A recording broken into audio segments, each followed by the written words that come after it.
जय हिंद। कैसे हैं आप सभी लोग? आप सभी लोगों का बहुत बहुत स्वागत है आपके अपने इस यूट्यूब चैनल जीएस मैग्नेट में। जैसा कि आज के इस वीडियो में हम लोग जो आपका बिहार पुलिस मद्य निषेध 689 पदों के लिए जो वैकेंसी निकली हुई थी और इसके लिए आप सभी लोग फॉर्म डाले हुए हैं, तो इसका एग्ज़ाम डेट 7 मई को निर्धारित किया गया है। यानी कि 7 मई के दिन आपको बिहार पुलिस मद्य निषेध 689 पदों का एग्ज़ाम ले लिया जाएगा और इस 7 मई के दिन आने वाले प्रश्न इस सेशन में हम लोग एक एक सेशन करके कंप्लीट कर रहे हैं। अगर आप सभी रेगुलर सेशन के साथ बने रहें तो आपको 7 मई के दिन जब हाथों में पेपर मिलेगा तो सीधा सीधा प्रश्न इस सेशन से देखने को मिलेगा। आप याद कीजिएगा कि जीएस मैग्नेट वाले सर कितना प्रश्न कराए थे और कितना प्रश्न आ पाया है। इससे पहले आप सभी को रेगुलर क्लास से जुड़ना होगा। जो भी प्रश्न कवर कराया जा रहा है आप अपने स्टडी के साथ उसे भी याद आप सभी को रखना होगा। और इसके लिए आप सभी अगर अभी तक चैनल को सब्सक्राइब नहीं किए हैं तो चैनल को सब्सक्राइब करके बगल वाले बेल आइकन को दबा दीजिए, ताकि बिहार पुलिस, बिहार दरोगा, बिहार पुलिस मद्य निषेध से संबंधित कोई भी क्लास हो या वीडियो हो अपलोड किया जाए तो उसका नोटिफिकेशन आपके पास सबसे पहले पहुँच सके। अभी तक आप सभी लोग अगर सेशन को शेयर नहीं किए हैं तो सेशन को शेयर कर दीजिए और सेशन अच्छा लगे तो एक लाइक जरूर कीजिए। तो चलिए ज़्यादा देर न करते हुए हम लोग प्रश्नों पे आते हैं और प्रश्नों को सॉल्व करते हैं। सभी लोग कमेंट में अपना स्कोर लास्ट में जरूर बताइएगा। पहला प्रश्न है आप सभी लोगों का, भारत में परमाणु ऊर्जा कार्यक्रम का जन्मदाता यानी कि जनक किसे माना जाता है? देखिए, परमाणु के जो जनक यानी कि जन्मदाता है आप सभी लोग डॉक्टर हेमी जहांगीर भाभा का नाम आप सभी लोग ध्यान रखिएगा। ठीक है, चलिए अगला प्रश्न है आप सभी लोगों का, यानी कि यूएनओ की स्थापना किस वर्ष की गई? देखिए, संयुक्त राष्ट्र संघ, ठीक है, जिसकी स्थापना 1945, ऑप्शन नंबर बी को आप सी को ध्यान रखिएगा, 24 अक्टूबर को यानी कि यूएनओ दिवस भी मनाया जाता है, ध्यान रखिएगा। अगला प्रश्न आपका 3 नंबर है, देश का प्रथम परमाणु रिएक्टर अप्सरा की स्थापना कब की गई? तो आप सभी लोग ध्यान रखिएगा 1956, ऑप्शन नंबर सी। ठीक है, चलिए अगला प्रश्न है आप सभी लोगों का, देख लीजिए, पहले योजनाओं को अंतिम स्वरूप यानी कि अनुमोदन किसके द्वारा प्रदान की जाती थी? तो देखिए, पहले जो प्रदान किया जाता था राष्ट्रीय विकास परिषद, ऑप्शन नंबर बी को आप सभी लोग ध्यान रखिएगा। अगला प्रश्न 5 नंबर है, गरीबी हटाओ का नारा किस पंचवर्षीय योजना में दिया गया? तो देखिए, जो पंचवर्षीय योजना का बात किया जाए तो यह शुरुआत कब हुआ? तो 1951 से शुरुआत हुआ था, ठीक है ना। लेकिन अगर गरीबी हटाओ नारा का बात किया जाए तो ऑप्शन नंबर सी पंचम पंचवर्षीय योजना में दिया गया था। अगला प्रश्न है, 12वीं पंचवर्षीय योजना का कार्यकाल था, क्या कार्यकाल था आप सभी लोगों को बताना है? तो ऑप्शन नंबर बी 2012 से 17 था, ध्यान रखिएगा। चलिए अगला प्रश्न है 7 नंबर, रमण अनुसंधान केंद्र कहाँ पर स्थापित है? तो रमण अनुसंधान जो केंद्र हो जाएगा, आप सभी लोग ध्यान रखिएगा, इस प्रश्न का सही जवाब ऑप्शन नंबर डी बंगलोर हो जाएगा। क्या हो जाएगा? बंगलोर। ठीक है, चलिए 8 नंबर प्रश्न है, भारत में परमाणु ऊर्जा आयोग की स्थापना किस वर्ष की गई? तो परमाणु ऊर्जा आयोग की स्थापना 1948, जो आपका ऑप्शन नंबर सी हो जाएगा सही जवाब। चलिए 9 नंबर प्रश्न है, भारी जल D2O की खोज किसने किया था? तो भारी जल D2O की खोज जो क्या है आप सभी लोगों को पता ही होगा, जो क्या है यानी कि भारी जल का रासायनिक जो सूत्र पूछ लिया जाए तो D2O हो जाएगा, ड्यूटेरियम ऑक्साइड। ठीक है, और इसका सही जवाब जो का बात किया जाए तो HC यूरे का नाम ऑप्शन ए को आप सभी लोग ध्यान रखिएगा। 10 नंबर प्रश्न है, प्रत्येक वर्ष संयुक्त राष्ट्र दिवस किस तिथि को मनाया जाता है? तो संयुक्त राष्ट्र दिवस जो बताए हैं अभी 24 अक्टूबर, आप सभी लोग ध्यान रखिएगा। यूएनओ के प्रथम महासचिव कौन थे? तो त्रिगवेली, आप सभी लोग ध्यान रखिएगा, ऑप्शन नंबर बी। ठीक है, चलिए अगला प्रश्न है 12 नंबर, भाभा परमाणु अनुसंधान केंद्र कहाँ स्थित है? तो देखिए, भाभा परमाणु अनुसंधान जो केंद्र हो जाएगा आप सभी लोगों को ध्यान रखना है, ट्राम्बे जो मुंबई में पड़ता है। अगला प्रश्न है, यूएनओ की कार्यकारी भाषा कौन सी है? तो देखिए, कार्यकारी भाषा का बात किया जाए तो फ्रेंच और आप सभी अंग्रेजी को ध्यान रखिएगा, जो दोनों ऑप्शन में दिया गया है यानी कि डी हो जाएगा सही जवाब। अगला प्रश्न है आप सभी लोगों का 14 नंबर, कौन सी पंचवर्षीय योजना पूरी तरह से असफल रही? देखिए, पूरी तरह से असफल बात किया जाए तो ध्यान रखिएगा ऑप्शन नंबर सी तृतीय। ठीक है, चलिए अगला प्रश्न क्या है, आप सभी लोगों देख लीजिए। आप सभी लोगों का 15 नंबर प्रश्न है, अंतर्राष्ट्रीय न्यायालय का मुख्यालय स्थित है, तो कहाँ स्थित है, तो स्विट्जरलैंड यानी कि नीदरलैंड, नीदरलैंड आप सभी लोग ध्यान रखिएगा, ऑप्शन नंबर ए हो जाएगा इस प्रश्न का सही जवाब। ठीक है, चलिए अगला प्रश्न है आप सभी लोगों का यानी कि 16 नंबर, संयुक्त राष्ट्र संघ यूएनओ में हिंदी में भाषण देने वाले प्रथम व्यक्ति कौन थे। देखिए यह व्यक्ति का नाम याद रखना बहुत जरूरी है, जिसका नाम अटल बिहारी वाजपेयी था, ऑप्शन नंबर सी हो जाएगा सही जवाब। ठीक है, चलिए आगे बढ़ते हैं हम लोग। 17 नंबर प्रश्न आप सभी से पूछा जा रहा है, वर्तमान में यूएनओ में कुल कितने सदस्य हैं। देखिए सदस्य का अगर बात किया जाए तो आप सभी लोगों को पता होगा कि 17 का सही जवाब ऑप्शन नंबर सी 193, 92 मत लगाइएगा, ठीक है ना। चलिए अगला प्रश्न है 18 नंबर, इंदिरा गांधी परमाणु अनुसंधान केंद्र कहाँ स्थित है, तो इंदिरा गांधी परमाणु अनुसंधान केंद्र हो जाएगा कलपक्कम, ऑप्शन नंबर ए को आप सभी लोग ध्यान रखिएगा। अगला प्रश्न 19 नंबर है, सुरक्षा परिषद में अस्थायी सदस्यों का कार्यकाल कितने वर्ष का होता है, तो 2 वर्ष आप सभी लोग ध्यान रखिएगा। कितना वर्ष, 2 वर्ष आप सभी लोग ध्यान रखिएगा, ऑप्शन नंबर डी हो जाएगा इस प्रश्न का सही जवाब।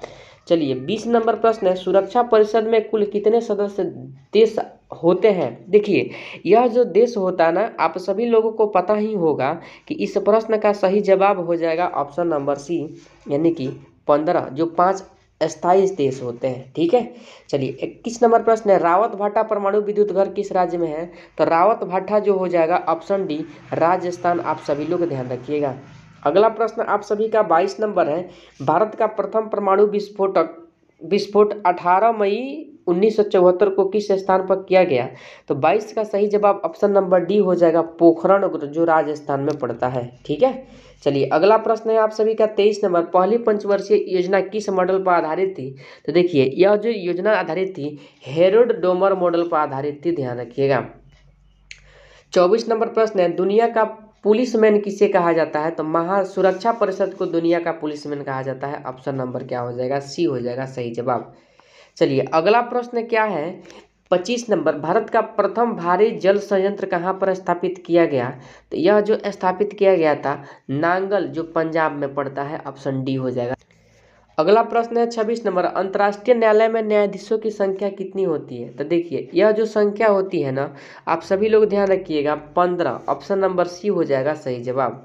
27 नंबर प्रश्न है, संयुक्त राष्ट्र संघ में सर्वाधिक बार वीटो का प्रयोग करने वाला देश कौन है, तो सबसे अधिक चीन किया है। कौन किया है, चीन, ध्यान रखिए, सॉरी चीन नहीं रूस किया है। कौन किया है, रूस रूस रूस सॉरी कौन किया है, रूस किया है। ठीक है ना, चलिए अगला प्रश्न क्या हो जाएगा 28 नंबर, आप सभी लोग देखिए बान की मून किस देश के निवासी है। बान की मून, यह प्रश्न इंपॉर्टेंट है और छपेगा प्रश्न, और इस प्रश्न का सही जवाब दक्षिण कोरिया हो जाएगा, ऑप्शन नंबर डी। ठीक है, चलिए 29 नंबर प्रश्न है, कारापारा परमाणु रिएक्टर केंद्र कहाँ स्थित है, तो 29 का सही जवाब ऑप्शन ए गुजरात, कहाँ हो जाएगा, गुजरात। ठीक है, चलिए 30 नंबर प्रश्न, सर्वप्रथम वीटो का प्रयोग यूएनओ में किस देश के द्वारा किया गया, तो वीटो का प्रयोग यूएनओ में सर्वप्रथम जो किया था, आप सभी लोग ध्यान रखिएगा, अमेरिका किया था। कौन किया था, अमेरिका किया था, ध्यान रखिएगा। चलिए अगला प्रश्न है 31 नंबर, अंतर्राष्ट्रीय न्यायालय में न्यायाधीशों का कार्यकाल कितने वर्ष तक होता है, तो यह 9 वर्ष तक होता है, ऑप्शन नंबर डी हो जाएगा सही जवाब। चलिए 32 नंबर प्रश्न है, संयुक्त राष्ट्र संघ में प्रथम महिला अध्यक्ष से निर्वाचित किया गया, तो प्रथम महिला अध्यक्ष जो निर्वाचित किया गया था, ऑप्शन डी श्रीमती विजय लक्ष्मी पंडित का नाम आप सभी लोग ध्यान रखिएगा। 33 नंबर प्रश्न है, यूएनओ के कितने प्रमुख अंग हैं, तो यूएनओ का जो हो जाएगा 6, ध्यान रखिएगा, ऑप्शन नंबर सी हो जाएगा सही जवाब। ठीक है, चलिए 34 नंबर प्रश्न है, सुरक्षा परिषद में कितने स्थायी सदस्य हैं, तो 5, ध्यान रखिएगा, बिहार पुलिस में पूछा गया प्रश्न। सुरक्षा परिषद में अस्थायी सदस्य टोटल कितना हो जाएगा, 10 + 5 यानी कि 15, 10 अस्थायी और 5 स्थायी सदस्य। ठीक है, चलिए अगला प्रश्न है आपका 36 नंबर कि यूएनओ में अधिकृत भाषाओं की संख्या कितनी है, तो यूएनओ में अधिकृत भाषाओं की संख्या ऑप्शन डी 6 है। ठीक है, चलिए अगला प्रश्न है आपका 37 नंबर, भारत में दूसरी बार परमाणु परीक्षण किस वर्ष किया गया, तो ऑप्शन नंबर डी 1998, आप सभी लोग ध्यान रखिएगा। चलिए अगला प्रश्न है आप सभी लोगों का 38 नंबर, चूखा किन दो देश की संयुक्त जल विद्युत परियोजना है? तो यह जो परियोजना हो जाएगा ऑप्शन ए भारत और भूटान। कौन सा हो जाएगा? भारत और भूटान। आप सभी का 39 नंबर प्रश्न है, यहाँ पर 39 होगा, ध्यान रखिएगा आप सभी लोग।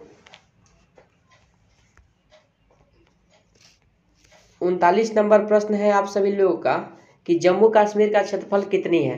देखिए जम्मू कश्मीर का क्षेत्रफल का अगर बात किया जाए तो आप सभी लोगों को पता होना चाहिए जो जम्मू कश्मीर का क्षेत्रफल हो जाएगा, आप सभी लोग ध्यान रखिएगा। ऑप्शन नंबर ए 42,241 वर्ग किलोमीटर। चलिए 40 नंबर प्रश्न है आप सभी लोगों का, अनुच्छेद 370 का संबंध संविधान के किस भाग से है? जो जम्मू कश्मीर में था हट गया है हम ना, और इसका सही जवाब हो जाएगा ऑप्शन नंबर डी, भाग 21 में इसका उल्लेख है। ठीक है, चलिए अगला प्रश्न है आप सभी लोगों का 41 नंबर, वर्तमान में भारत में विशेष दर्जा प्राप्त राज्यों की कुल संख्या कितनी है? तो यह जो संख्या है 10, आप सभी ऑप्शन सी को ध्यान रखिएगा।